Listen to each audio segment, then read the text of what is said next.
Janice Torres here. And I'm Austin Hankwitz. We host the podcast, Mind the Business, Small Business Success Stories, produced by Ruby Studio in partnership with Intuit QuickBooks. We're back for season 4 to talk to some incredible small business owners. The big thing about working in tech is that it's ever evolving, ever changing. Everyone's a rookie. That's how fast the industry is changing. So what I'm really excited about is to be part of that change.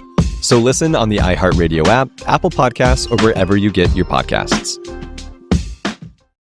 Ranked number 1 in innovation 11 consecutive years, Arizona State University isn't just ahead of the curve. It's creating new paths to success. Learn from notable clinical and research faculty. Online, that's a degree better. Explore programs at asuonline.asu.edu. The following presentation is an Delmarva Studios production. You're listening to the Fact Hunter Radio Network. Here is your host, George Hobbs. Welcome back, truth seekers from around the world. It's time for a special Friday edition of the Fact Hunter. It's Friday, December 19th, 2025. This is a special podcast/Substack edition. They both released at 5 a.m. featuring the Amy Gonzalez story. And our good friend, Rudy Davis from yearofjubilee.com, who worked so tirelessly with the Jeremy Brown case and got me connected with Jeremy and his wife. And you heard the interviews from jail, and you're going to hear Amy speaking from prison, which was recorded just 2 days ago. And this is such a mind-blowing story that someone got life in prison for cyber stalking.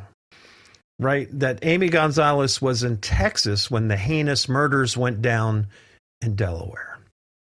And again, before I play the audio of Lenore Matusewicz, 90 days before she died of brain cancer, and the sentencing was handed down, I think, 3 days after her brain cancer surgery.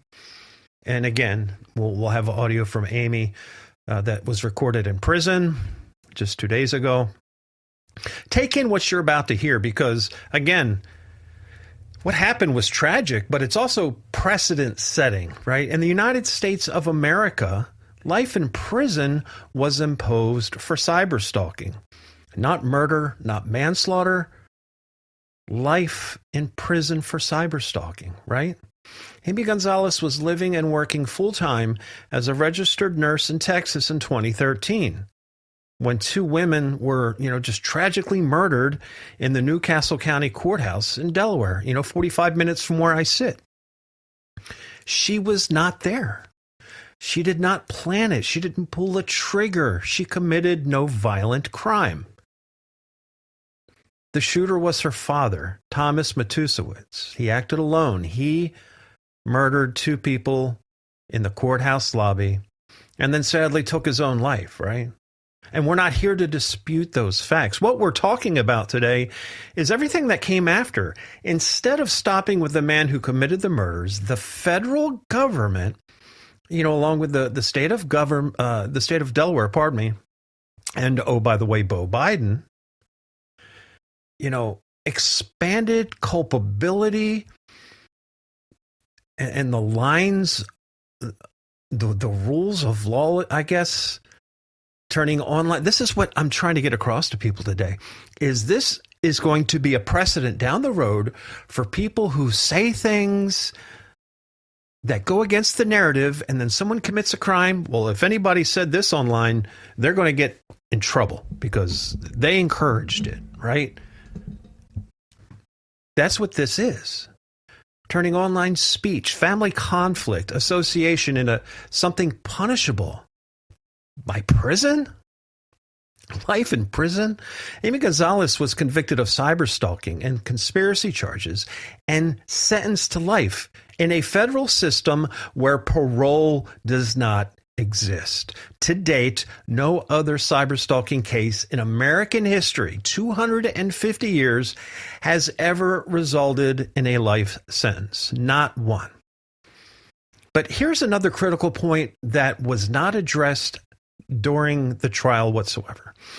Thomas Matusewicz had meningiomas in his front left lobe. That is the area of the brain responsible for judgment, impulse control, decision making, and aggression. That matters. It matters medically, neurologically, and, oh yeah, legally. But what happened? The jury never heard expert testimony explaining how a frontal lobe tumor can radically impair behavior. And there's hundreds, if not thousands, of case studies available.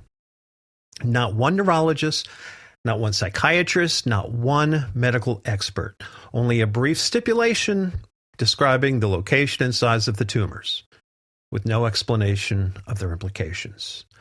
The sole shooter's mental and neurological condition was never fully represented to the jury. And that humission is just gaping, right?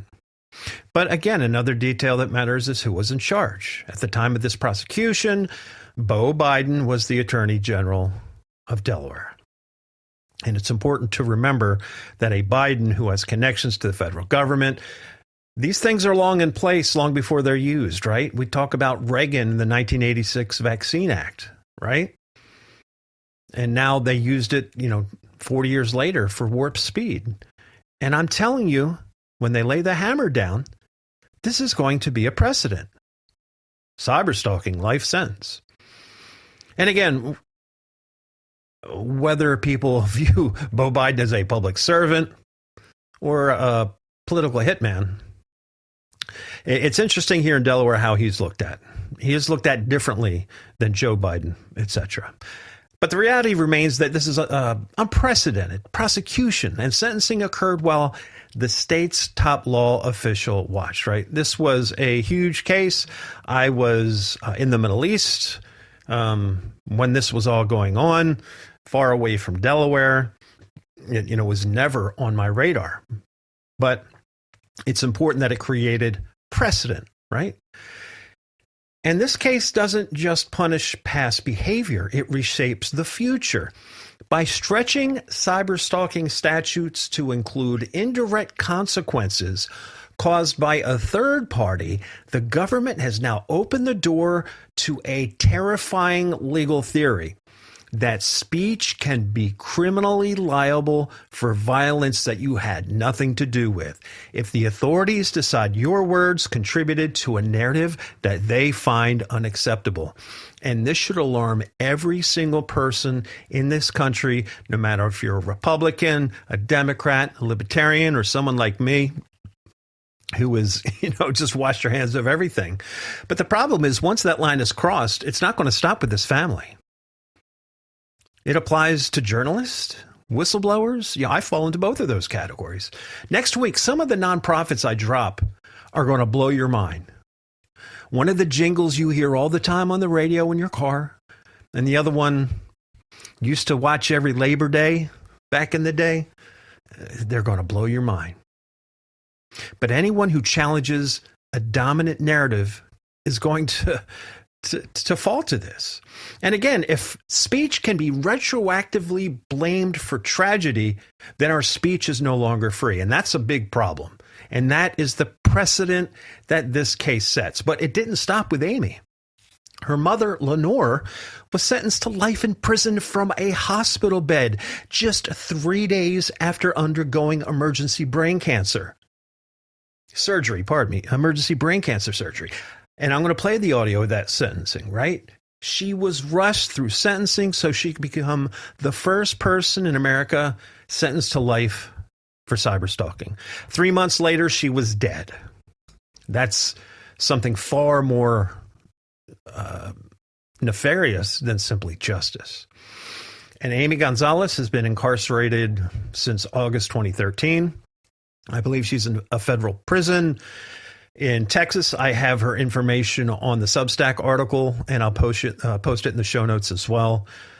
She was a registered nurse, a breast cancer survivor, a wife, a mother, never convicted of a violent crime, and her sentence was life.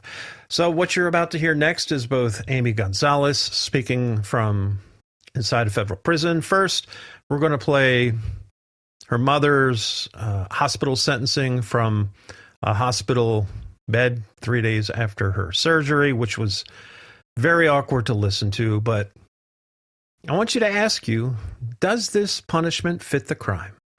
Ask yourself whether this precedent is one that you want standing when the next controversial case comes along. Because life for cyberstalking is not proportional. It is not humane. And again, guys, once a line like this is crossed, you know they never take it back. Whether it's 9/11, the Patriot Act, and everything we saw in 2020. And again, I want to reinforce this. Before I play this audio, I just want to acknowledge Rudy Davis of yearofjubilee.com, and his link will be in the show notes too. He has worked tirelessly for so many people who have been wrongly sentenced, wrongly convicted. And I mean, to say he works tirelessly, he probably spends 18 hours a day working for these people. And he's a servant of Jesus Christ. He truly is. But he has worked tirelessly to keep Amy Gonzalez's case in the public eye when most people stopped paying attention. And he emailed me again 2 days ago, and I owe it to him to do this. I looked at it, and it's alarming, right? By the way, again, Rudy brought that same persistence and courage that we did too. We joined on, and it helped lead to Jeremy Brown's pardon early this year, right? We will continue to stand where many will not. So God bless you, Rudy. And without any further ado, the first audio we're going to play is a federal judge. You don't actually hear the sentencing, which I don't know why Delaware Online didn't include that. But at the end of this, a federal judge sentenced Lenore Matusewicz to life in prison at an emergency hearing because they wanted to make sure, again, that the sentence was handed down before she died. She is sitting in a hospital bed in Philadelphia as this is being read to her. Mrs. Matusewicz, I know that you're here in your hospital bed, but this is the point in a proceeding where if someone would like, they can address the judge. And there may be many things on your mind, ma'am, and many things that you would want to say. But what I would ask you to limit yourself to is anything you think I need to hear as a judge before imposing a sentence. That would really be what I'd ask you to focus on. Is there anything you would like to say on that subject, ma'am? Yes, sir. My husband was a policeman for several years in Vineland, New Jersey. He always said that I was too good and that he had to find a way to bring me down or make me look bad or whatever. So he said he was going to find a way to do that. Obviously he did. And I don't know why he did what he did. He hated the fact that Christine didn't love David. She only loved his money, and that she didn't love their children. He couldn't understand that because he and I both believe that children were gifts from God. And if you get a gift from God, you love them. But she didn't love them. And he couldn't understand that. Anyway, when she started hurting them. Well, this is beyond sentencing now, ma'am, okay? That was part of the trial in the case, and there has been evidence about all those things. And we're now at a point, though, where, based upon a jury verdict, I must consider a sentence. And so could I ask you, please, to focus on that? I'm not sure I understand. Is there anything I need to hear as the judge before pronouncing a sentence? Okay. As a policeman, my husband wouldn't tell me anything that he was working on. He said, you can read it in the newspaper. You don't need to know the rest of the facts.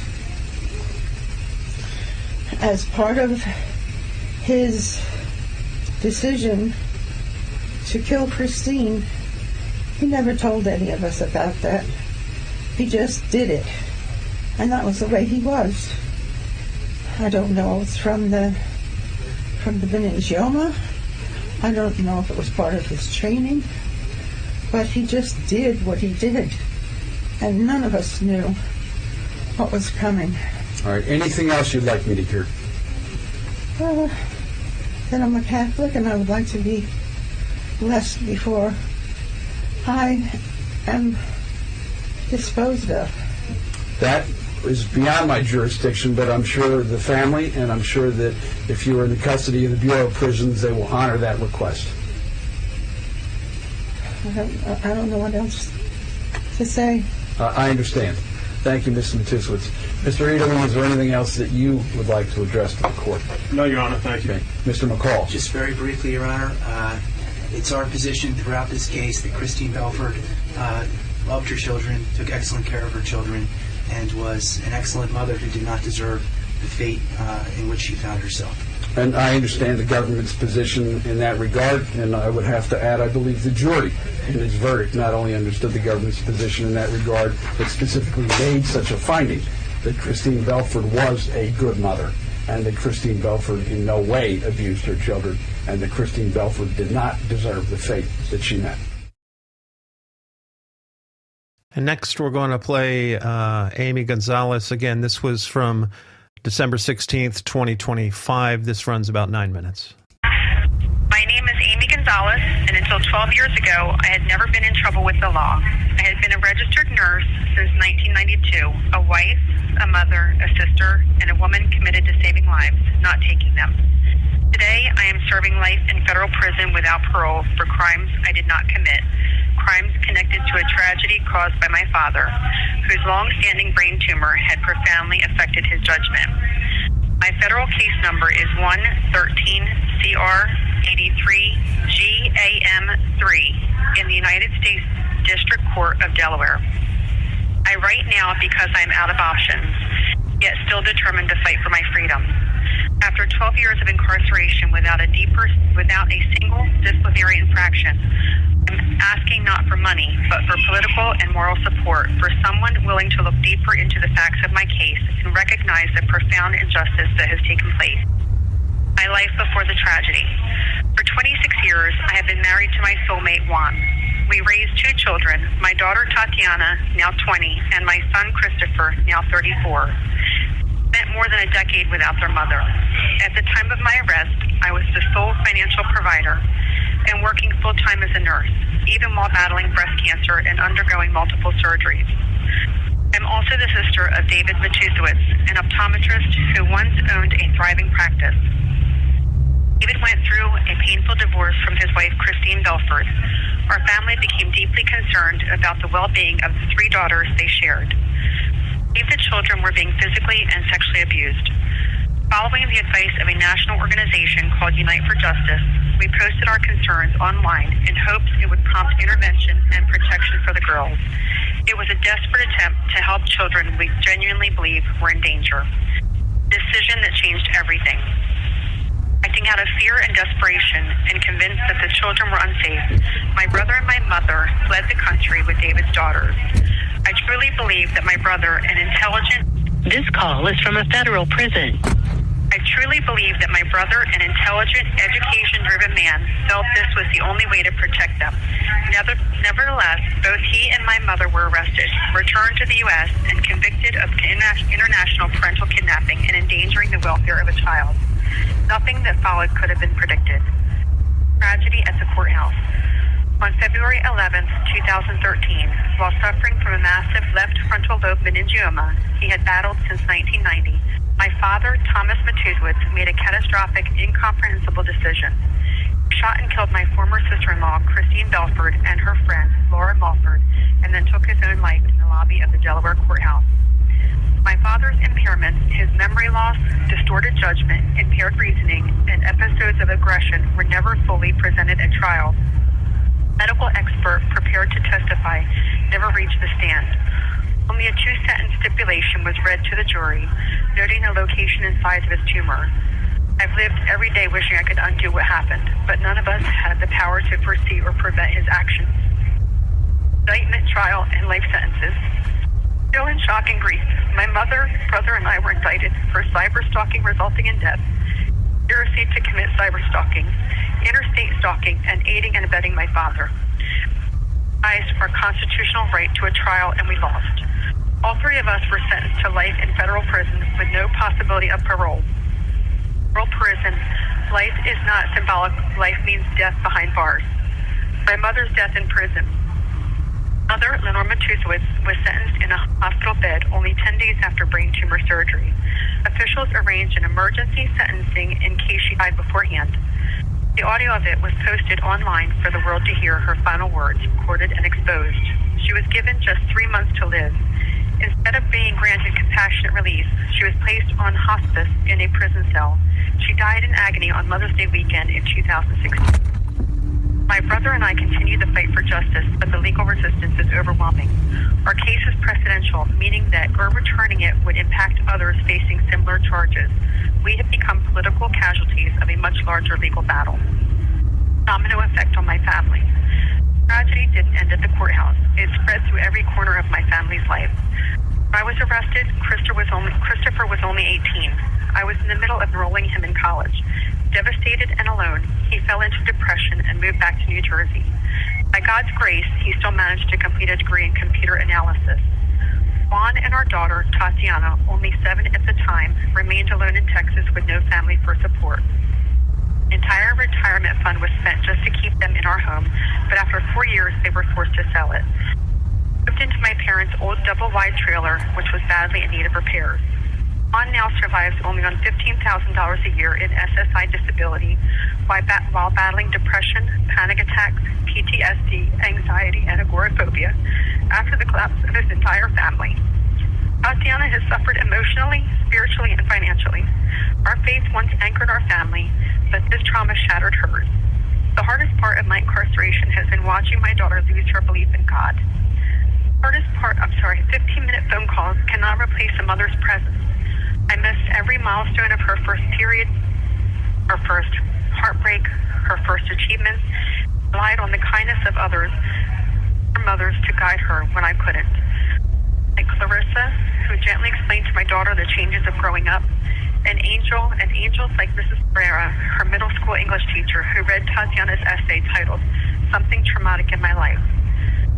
Tatiana broke down crying. Mrs. Pereira embraced her and later paid $800 out of her own pocket so Tatiana could join her classmates on a school trip to Harvard University.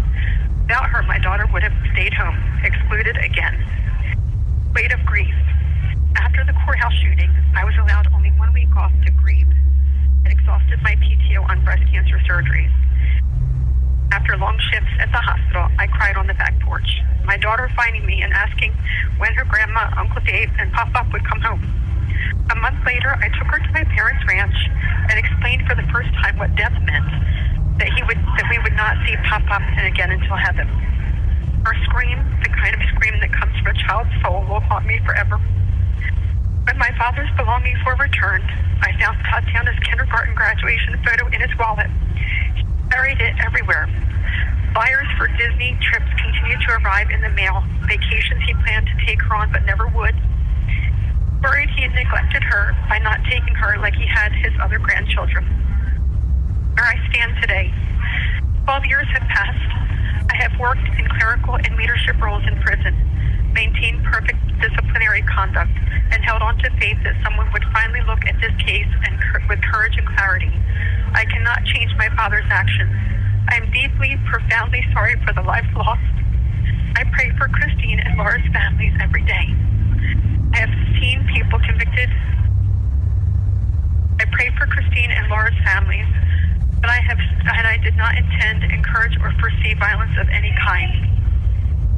People convicted of murder, rape, and brutal assaults receive far lighter sentences than mine. I mention this not to diminish tragedy, but to illuminate the magnitude of injustice in my own situation. Please help us. My brother and I are running out of options. We've been denied repeatedly in higher courts. Without outside support, without someone brave enough to examine what truly happened, we fear we will die in prison like our mother. Review our case documents on PACER. I also share evidence and information on my website, www.yearofjubilee.com/Amy. It's yearofjubilee.com/AMY. I am a mother. I'm a woman, a mother, a wife, a nurse, and a breast cancer survivor. I am also a human being who is broken, who has endured immeasurable loss, and who still believes in justice. Please help us. Enough is enough. Respectfully, Amy Gonzalez, wife, mother, registered nurse since 1992, and breast cancer survivor. Thank you for your time, and I thank you for letting me read this, and I thank you for hearing. This call is from a federal prison. And there you go. It's kind of odd hearing it, just like we heard the same recordings from Jeremy. Typically for federal cyberstalking under U.S. Code was 2261A. The maximum sentence is typically 5 years in prison. There was a case that had aggravating factors. A person received 10 years. But again, this case set a new precedent and can now be extended to life in prison if it results in death. And again, it's a dangerous precedence. And obviously, prayers to all involved. This incident that took place, over a decade ago, still has so many ramifications and affected so many lives. So there you go. God bless you all. Thank you for taking the time to listen. I would hope that you would take a moment, subscribe to the Substack. We have a lot more, just some mind-blowing information coming out next week on a few nonprofits and more podcasts coming your way. God bless each and every one of you. Keep your head on a swivel and Christ in your heart. Have a great weekend. We'll see you. I know it's been a struggle. I know you've had some pain. I know you're feeling tired, held down by all the weight. Yeah, I know you're feeling lonely. Your smile ain't the same. Not sure where to go from here. Feel like you've lost your way. Yeah. Don't give up, no, don't give in. Never lose hope, don't let go of the promise. It ain't done yet, he's got a plan. Watch him rain down, got a miracle. Watch him rain down, got a miracle.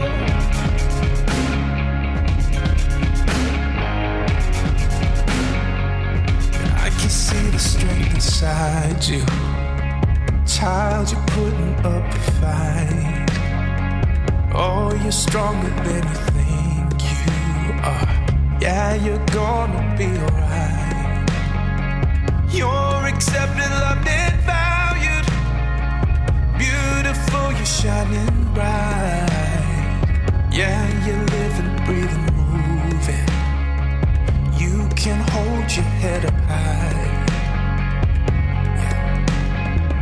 Don't give up, no, don't give in. Never lose hope, don't let go of the promise. It ain't done yet, he's got a plan. Watch him rain down, the God of miracles. Don't give up, no, don't give in. Never lose hope, don't let go of the promise. It ain't done, life is worth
You're listening to the Fact Hunter Radio Network. Just the facts, ma'am. Ranked number 1 in innovation 11 consecutive years, Arizona State University isn't just ahead of the curve. It's creating new paths to success. Learn from notable clinical and research faculty. Online, that's a degree better. Explore programs at asuonline.asu.edu. Do you know where to find the best deals, the best offers, the best gold coin offers? Sweepscash.com. That's where, at sweepscash.com, you can see what sites to claim the best offers and exclusive promotions. Sweepscash.com is the place to find all your favorite casino games, sweepstakes games, and more. So go to sweepscash.com and find the exclusive promotions, best offers, and start playing for free at sweepscash.com. It's the only site you need. Sweepscash.com, the only social casino site you need.